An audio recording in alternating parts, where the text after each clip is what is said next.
Heard the story one time of a businessman who left Chicago early one morning.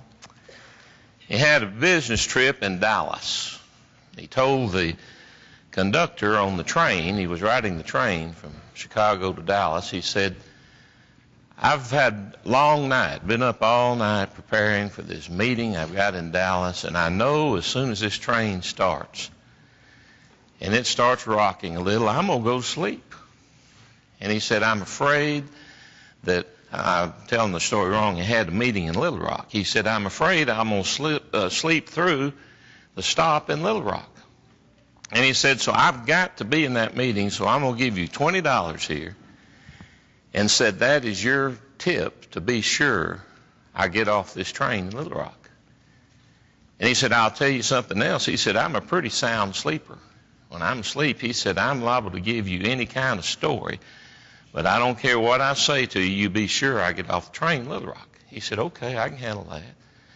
Train started out, and sure enough, he went to sleep just as soon as they pulled out of the station. He slept hard, and he woke up late in the day, and he looked out the window, and the train was pulling into Dallas. He had missed Little Rock. So they said he got up, and he was mad, and he was hollering and fussing and grabbing his suitcase and kicking the seats and all kinds of ugly things he was doing. And he started to get off the train car, and he told the conductor, he said, "I believe you're the dumbest man I've ever seen in my life.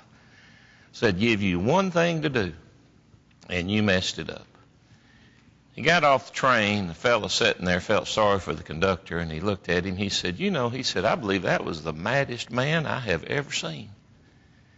He said, "No, sir." Said, "He wasn't nearly as mad as that fellow was I put off in Little Rock." Now you say, what in the world's that got to do with the sermon this morning? Not much, to tell you the truth, but it does have something to do with this. Somebody worked real hard this week getting the order of worship put together. And we're just making all kinds of a mess of it this morning, aren't we, Paul? But I think that's good that we can roll with the punches. Paul's done a great job stepping up to the plate here on short notice to lead singing. We're missing Richard this morning as he's sick, but Paul's done a wonderful job. He couldn't lead prayer because he was leading singing. So Spencer led the prayer, but Spencer's really the preacher. And so I sat there as I looked at that, and I thought, man, it's like putting the wrong man off the train in Little Rock. Everything is mixed up here this morning, but we'll get through it. But Spencer is back with us today. He told me he goes back to school tomorrow, back to Oklahoma City, to finish up one more time up there to finish up his degrees. And he'll be back. And if you're visiting with us today, you need to know I'm not really the preacher. I'm here for a short while to try to keep things flowing smoothly till Spencer can come. If you haven't met him, I'd suggest you meet him today. Spencer, you ought to go out, and any visitors, y'all meet this young man because he's excited to be here. The church is excited, and I'm excited for him. And I know he's been working hard this week getting things ready. So he will be ready, set to go, and hit the ground running when he comes in here in just a few weeks. How do I describe that day? That day in Luke chapter 5 that you just heard read about a few minutes ago. What words, what description do it justice? The only word that I can really think of, the only word that comes to mind is the word ordinary. It was an ordinary day. It was an ordinary time. Simon and his brothers, they were fishermen by trade. They had been out, they had been fishing all night. Their boats had been out in the Sea of Galilee. The Sea of Galilee, the Lake of Gennesaret, same body of water. It's referred to two different ways in Scripture. But they've brought their boats into the shores of Lake Gennesaret. Been fishing all night. Apparently they hadn't done too well. hadn't caught many fish. Maybe they're coming in like all good fishermen do, and maybe they're talking about the ones that got away. I don't know. But it appears that they haven't caught any fish, and they've pulled their boats, though, up on the shore, and they've pulled their nets out, as professional fishermen would. They're washing them. They're mending them. It's just an ordinary day in the life of an ordinary fisherman. Maybe a little disappointing, perhaps. Little worse than usual, maybe. But it was ordinary. And they're cleaning their nets, and they're getting things ready to be able to go back out the next day fishing. And they hear a noise, and they look, and they see a crowd coming. A lot of folks coming down the shore, walking on the pebbly beach there, the Sea of Galilee. Jesus is in front of them. And the crowd's trying to hear what he has to say. They're asking him questions. They're clamoring to get around him. And they're getting so close and that they're shoving him and pushing him. And he can't even effectively speak to them. So Jesus does a very ordinary thing, a common sense type thing. He says, why don't I get into one of these boats, Simon's boat? And he said, let me cast out a little bit from the shore. And what he did was a very smart, common sense thing. He created a pulpit setting, if you please. If you notice, I'm standing up here, and you're several feet from me out there, but you can all see me. And I can see you, and I can talk to you. That's what Jesus did. He got in the boat, and he got just a little bit out into the water so that the people, unless they wanted to get wet, unless they wanted to tread water, they had to stay on the shore, and they couldn't crowd him like they were crowding him. So now he has opportunity to speak to them, to preach to them. I don't know what the sermon was that day. Luke chapter 5 doesn't see fit to tell us what the sermon was that day. Maybe it was just an ordinary sermon.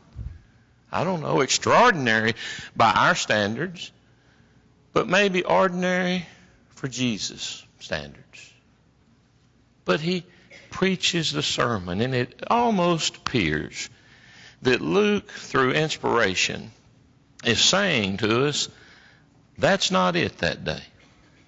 That's not what was important that day.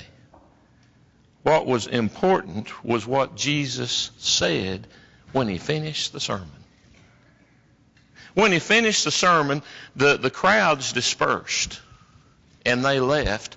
But then Jesus turned to Simon Peter and his followers, the other fishermen, and he said something out of the ordinary. Now, for the first time on this ordinary day, Jesus says something extraordinary. And he says, why don't you launch out into the deep and put down the nets and catch a bunch of fish? You say, what's extraordinary about that? This wasn't the right time to go fishing. Peter knows about fishing. Peter is a professional fisherman. As we said, by trade, he and the others, that's what they do all the time. And Peter has to be thinking, I know something about this fishing business. I know when you ought to fish. I know when you ought to quit. And he has fished and he has quit. And he is thinking to himself, has to be, when the sun is coming up and the crowds are on the shore, that is no time to go fishing. But now this carpenter comes by. A carpenter. Man that works with saws and hammers and builds things. And he's going to tell me, a fisherman, something about fishing and how we ought to fish. And he says there's something different about this. This is not ordinary. But Peter said, nonetheless, Jesus, if that's what you say we need to do, then we will do it. So they were in the boat, and they launched out into the deep. And as soon as they did, they put the nets down, And they no sooner hit the water than they realized something extraordinary is happening here. This is no longer ordinary. This is extraordinary. And they began to pull, and they said, we're either hung up on something here. The nets are hung on a barge or something that may be sunk here that we can't see, or we've got a bunch of fish. And they start heaving and pulling and straining to get the nets back into the boat. And when they did, they had all of these fish. And Peter immediately, he said, this is nothing I know anything about. This is nothing that I could have seen, and I'm a professional fisherman. And so Peter, a man who was always brash and impetuous, and the fellow who's strong and always ready to jump right in the middle of things, not always thinking through what he's going to say, but Peter, who always seemed to realize his sinfulness was close to the surface, when he hears and sees and feels all of these things happening, he immediately falls down before Jesus and he said, Lord, depart from me. Leave. I am a sinful man. And I don't know what's going on here. I don't know anything about this. I can see that all these fish are here just like you said they were. And I don't understand it. And I'm afraid. Leave. And when Peter told him that, Jesus did the second extraordinary thing that happened that day. The second one. He said, I know all that, Simon. But from now on, we're not talking about fish. We're talking about men. No longer are we going to be fishing for fish, but Peter, you are going to catch men. And they brought the boat to shore. They left it behind, the boat, the nets, the entire fishing operation, the entire business, and they followed Jesus. They followed Jesus. Ordinary story. An ordinary day. But it turned extraordinary right in the middle. And I think the words that Jesus had and he said to Peter and to those others listening, I think they had extraordinary meaning. But I think they had a meaning beyond the context in which they were spoken. Even as he took an ordinary day and twisted it into a message that he wanted Simon and his followers to get, even so, I think Jesus leaves a message for us today by example in this story. The first thing I guess I want to say this morning, the first thing I want to point out, is that in a situation like this, or this, somebody needs a vision. Somebody needs a vision. I appreciated the prayer Doug led, wherever Doug's out there somewhere. I saw him a while ago, but talking about Lads to Leaders. It is a wonderful, wonderful program. He gave you a little bit of the history of it. And in his prayer, he said the gentleman who started had a vision. Had a vision. Somebody needs a vision. You know, if we can't see things, they're never going to happen. One of my favorite stories, I know some of you just got back from Walt Disney World. One of my favorite stories about Walt Disney is, if you read about Disney, you'll realize that he had dreamed of building Disney World, Epcot Center and everything, Magic Kingdom, over in Florida, but he was based out of California, Disneyland. But he had all the dreams for this, and he flew many times back and forth and bought land and worked with engineers and worked with architects. But he died before it was ever opened. He never was able to visit the Florida location. The day they opened up Epcot. the dedication service, one of the people on stage said, "I just wish Walt could have seen this."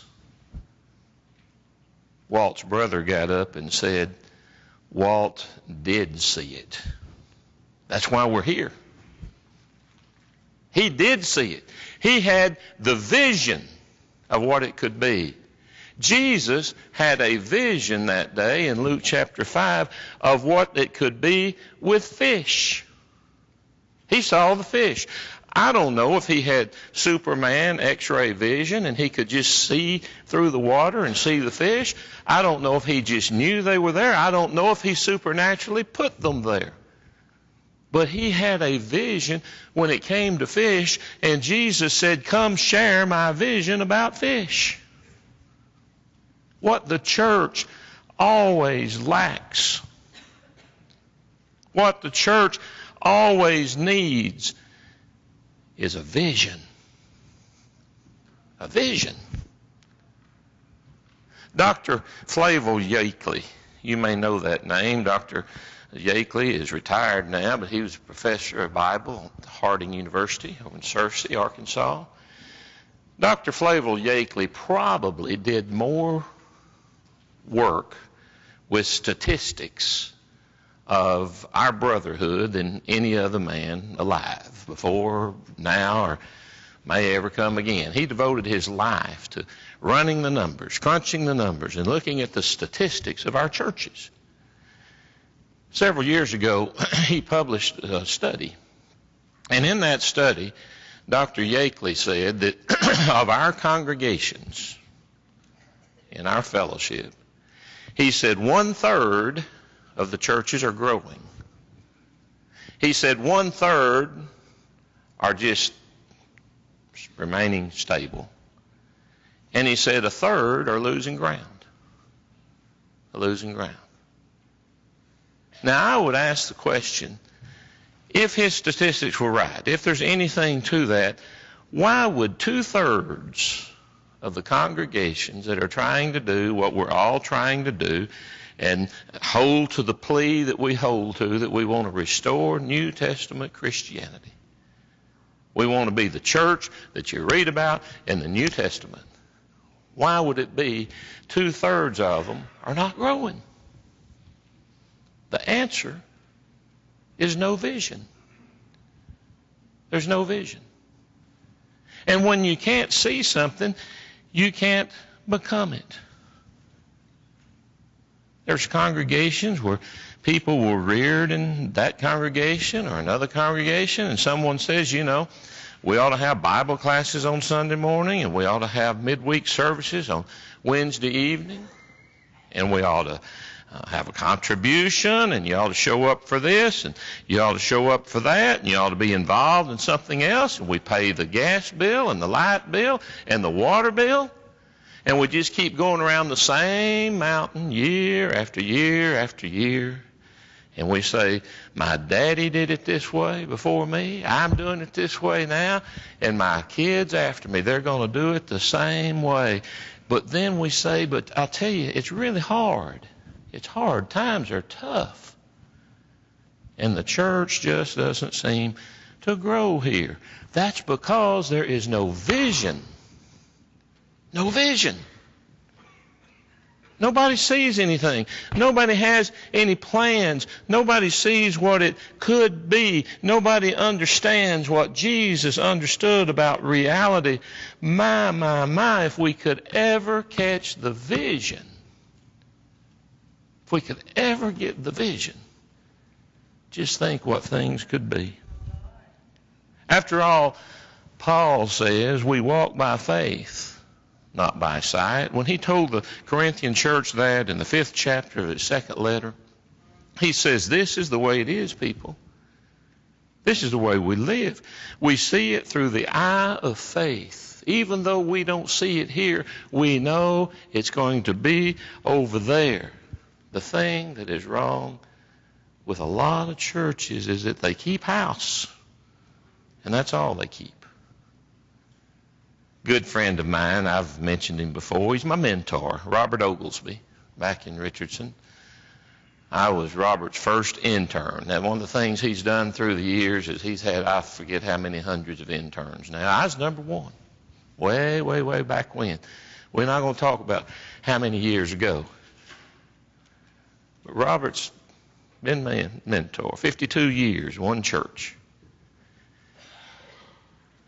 Robert spends a lot of time now working with congregations, trying to help them through planning stages, looking at where they want to go and what they need to do, and how they can be more excited and how they can have more outreach. And he told me recently that he went to a congregation. It was a medium-sized church up in another state. And he said, when I left there, I was pretty concerned about them because he said when I left, they were pretty dispirited. They were pretty discouraged, pretty despondent. And they were saying, you know, it's always been this way, not ever going to be any better. We got first this problem, we got this other problem, and we don't know how to do that. We got all these things, we don't know what to do about it. But Robert said, I went back a few months later. They had me back.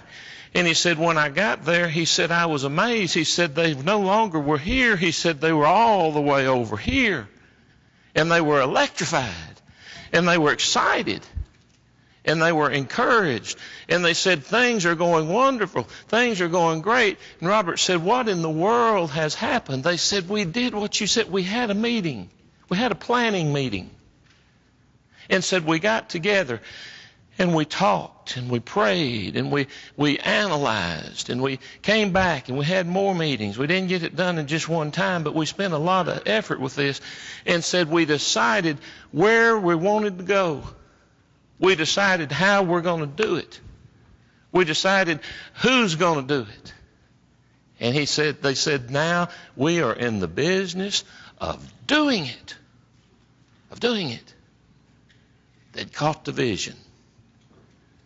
They'd gotten excited, and they were trying to make it happen. Many congregations, Dr. Yakeley would say 2/3 of them don't have any vision, don't know where they're going, don't know where they're going to be. But suddenly this church that Robert was working with, who just thought they were totally bereft of any possibility, suddenly those folks said, oh, this is where we want to go. And this is how we're going to get there. You see, the minute a group decides where it's going to go and how it's going to do it, and people say, I'll participate, it is hard to stop a group that knows where it's going. It's hard to. But if there's no vision, as Solomon said in Proverbs 29:18, where there's no vision, the people perish. When we don't see anything, we can't get excited about anything.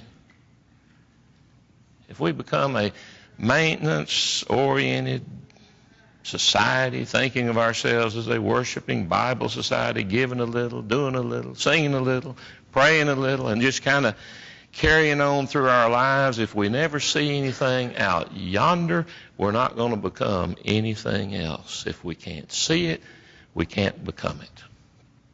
Secondly, though, it's not enough to just have a vision.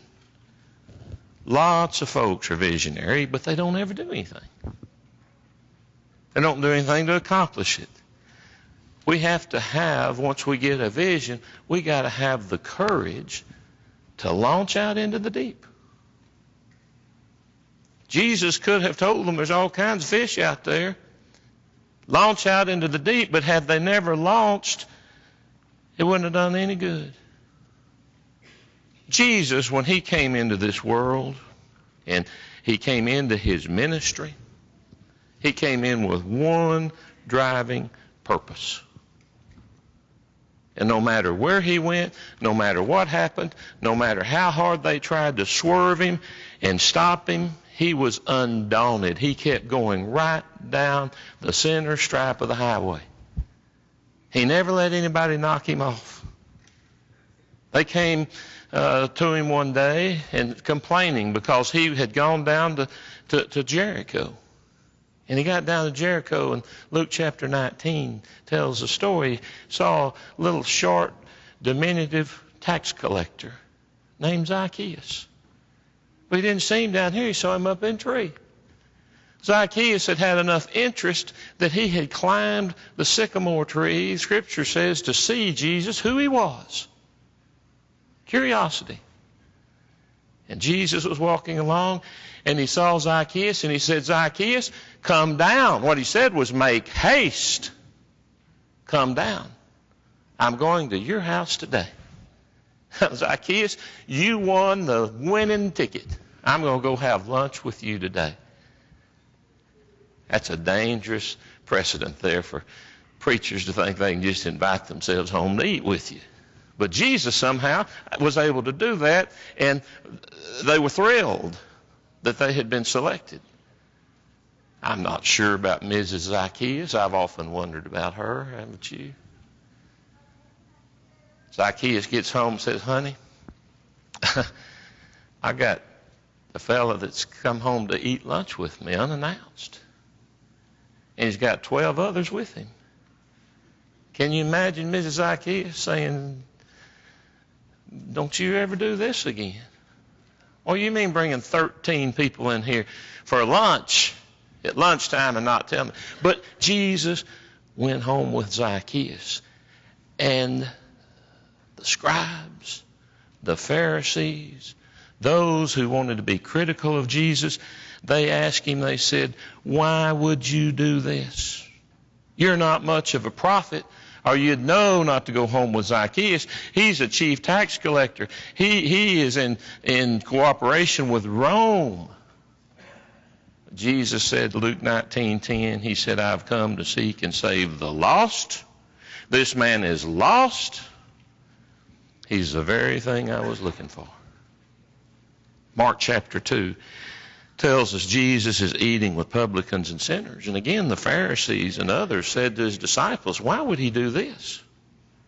Hadn't he got enough sense not to do this? Why would he take the riffraff off the streets, the lowlife, the outcasts? They have no influence. They have no money. They have no power.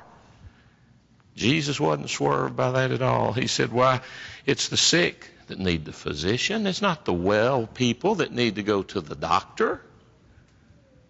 It's those that are sick unto death. They need the doctor. Nothing ever stopped him. Folks, let me tell you something. If you haven't figured this out, and I'm sure that you have, but just let me mention it. You cannot avoid criticism when you start out to do anything that is single of purpose. Let me say that again. See, Jesus had one purpose, seek and save the lost. The church today, that's our purpose, is evangelize and seek and save the lost. But you cannot avoid criticism. When you start out to do something that is single of purpose, there's always going to be criticism. And if we don't believe it, we're foolish. Brethren, we are foolish if we don't expect criticism. You can't find any way to do it that pleases everybody. A pluralistic congregation, a pluralistic brotherhood will always say, well, I don't know. I don't know if I'd do it that way or not. I'm not sure, I don't have a better way. And everybody always thinks their way is the better way. But you just have to decide. Now, you don't need to be frivolous about it. You need to really analyze it, think about it, pray about it. Use every ounce of discernment you have about it to make the best decision for a congregation that you can. But then when you've made it, you got to go with it. You got to go with it, and you can't let criticism stop us from doing it. Otherwise, we never get anything done. There was a father and a son one day that had a donkey. And they were walking down the road leading the donkey.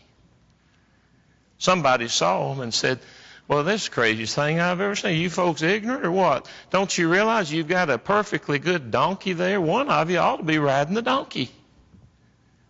So they said, that's a valid criticism. There's validity to that. So the father got up on the donkey. And the young man, the boy, was leading the donkey. Father riding it, and he gets down the road, gets a little bit further.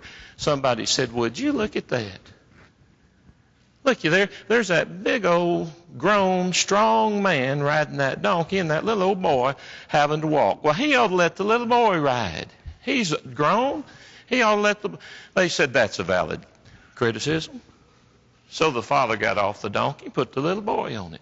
Now the father's going down the street leading the donkey, and the little boy's riding the donkey. Somebody else said, look, is that odd awful? That young boy's riding that donkey, and that poor old man's having to walk.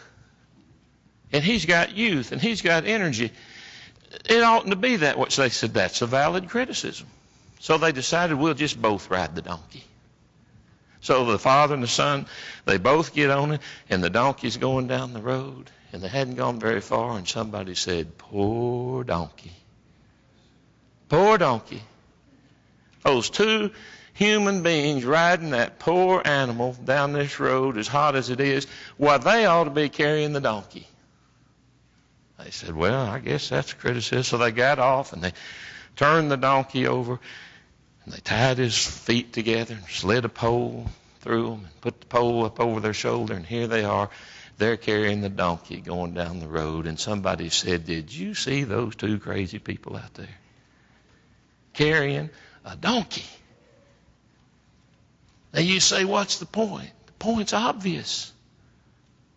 You can't do anything or any way that there's not somebody who says, from my perspective, from where I'm standing, from where I'm sitting, I think that's dumb. I think that's crazy. I think you ought to do it a different way.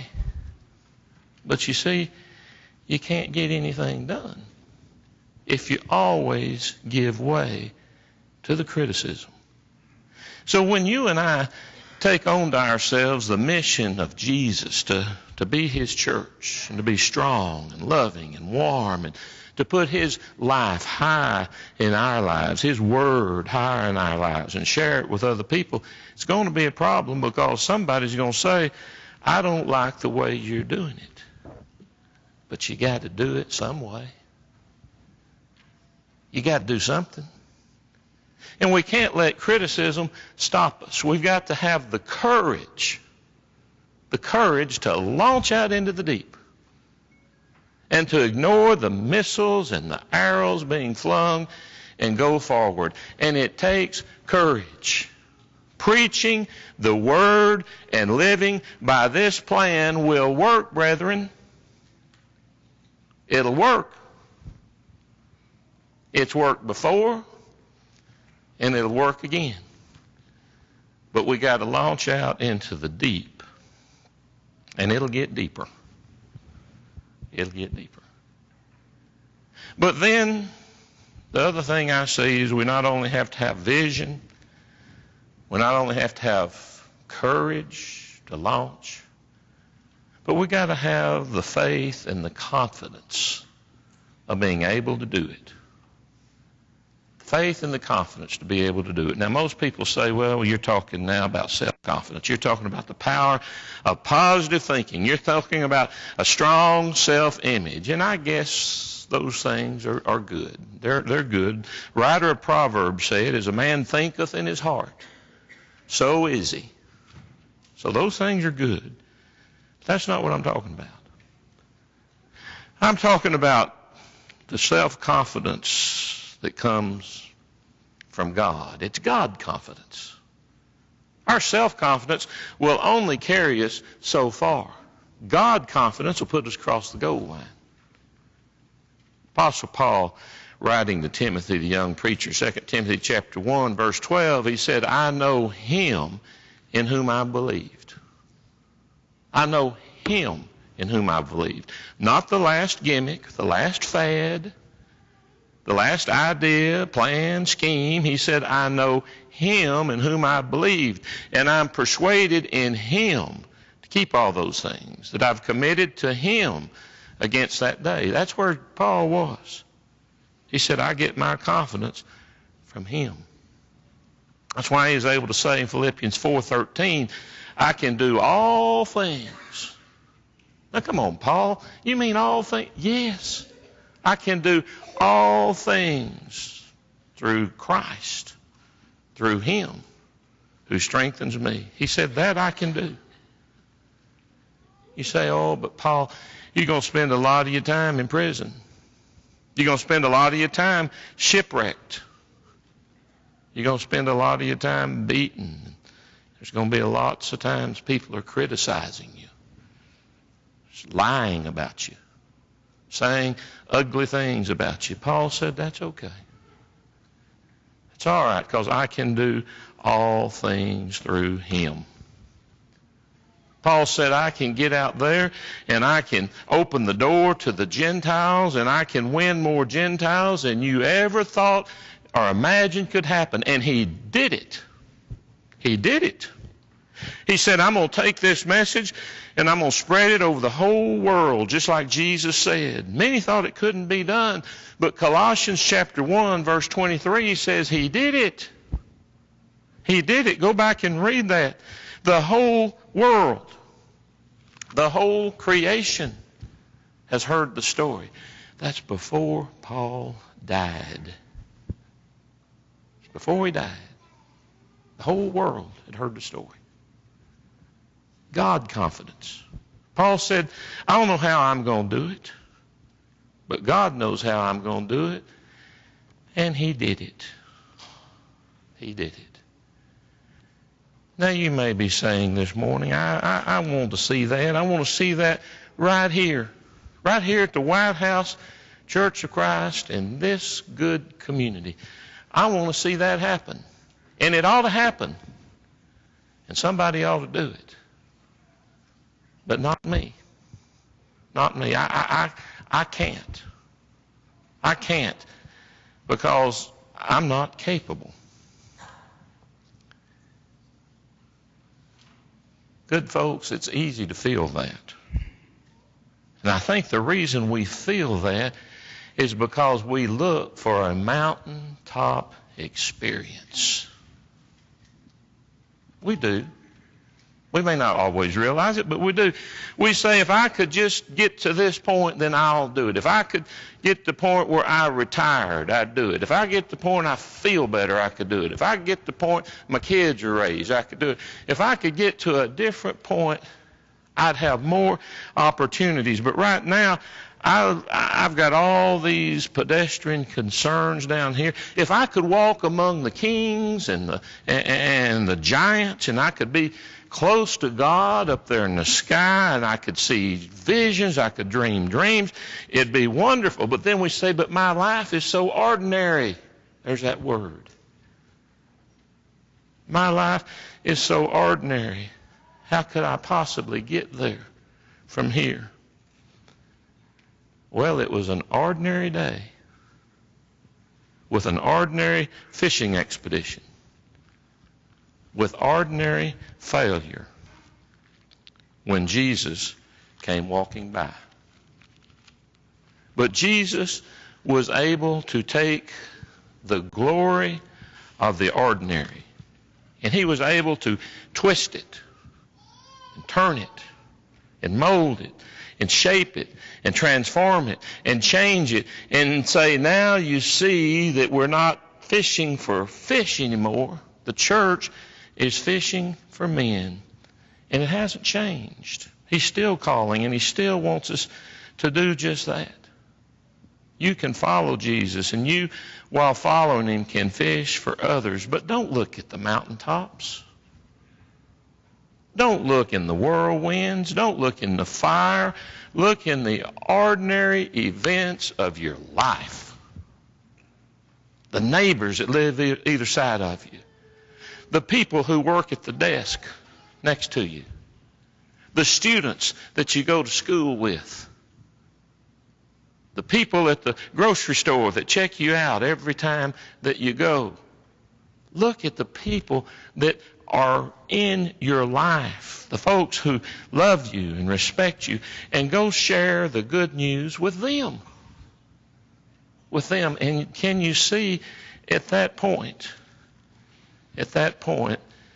the ordinary becomes extraordinary. Extraordinary. In February of 2017, not too many months ago, my son and I had gone to Freed Hardeman for the lectureship. Enjoyed it very much. Very good lectureship. But on Tuesday night of that lectureship, we had driven back into Jackson, Tennessee. We were staying in a hotel in Jackson. We went back to Jackson, Tennessee. We were having dinner at the world-famous K.C. Jones buffet there. Some of you have probably been there traveling through Jackson. Pretty good food. A lot of food. Not bad. And we were there, and we were hungry. We'd been sitting in classes all day, and so we were piling our plates up and making several trips, and things were going pretty good there with the buffet. But there's some folks sitting next to us. There was two gentlemen and one woman. Obviously, she was one of them's wife. I'd say they were in their late 70s, early 80s maybe. They were dressed up, and the men were in suits and ties, and the lady had on a dress, and so I recognized them as church clothes. And so I asked the question. I said, have you folks been to the Freed Hardeman lectures today? Yes, we have. Enjoyed it. And I said, well, we have too. And it was good. Well, then we got up, and I went and got some more food, and came back, and sat down, and one of the gentlemen, the one that was a single, found out he was a widower. He asked a question. He said, are you two boys? Now, if you remember, I was my age and then my son's age. It's just quite a bit spread there. But said, are you two boys preachers? We said yes. I didn't know if it was the suit and tie I had on or if it was how much food I was putting on my plate. I wasn't sure which one gave me away, that I was a preacher. But said yes. He said, I'd like to tell you my story. I said, well, I would like to hear it. He started to tell his story, and he talked with a pretty pronounced slur. And I noticed that when he had gotten up to go to the buffet, he went with a cane, and he was having trouble walking. But he started telling his story, and he said, I had a stroke a few years back, and said the doctor said I'd never walk or talk or be able to work again. And he said, I prayed to God, and I said, God, if you'll let me have the strength to do it, I promise I will devote the rest of my life to sharing the gospel any way I can find to do it. And he said, I got recovered to this point. And he said, me and my buddy here, the other man, he said, we met, found out both of them were retired from working for different assembly line factories in that area. They didn't know one another until just a few years later, or a few years prior to this. And said, we've hooked up, and said, we found out that we like to go into the local jails and share the gospel with inmates. They said, we feel like we have better results if we get to them early before they get in further, deeper into the penal system. So we go and we share the Bible, teach the Bible, open the Bible, say, would you like to have a Bible study? And we do that. I got to be honest. Ashamedly, I was probably more interested in my banana pudding I had at that time than I was this story. Until I asked the question, follow-up question.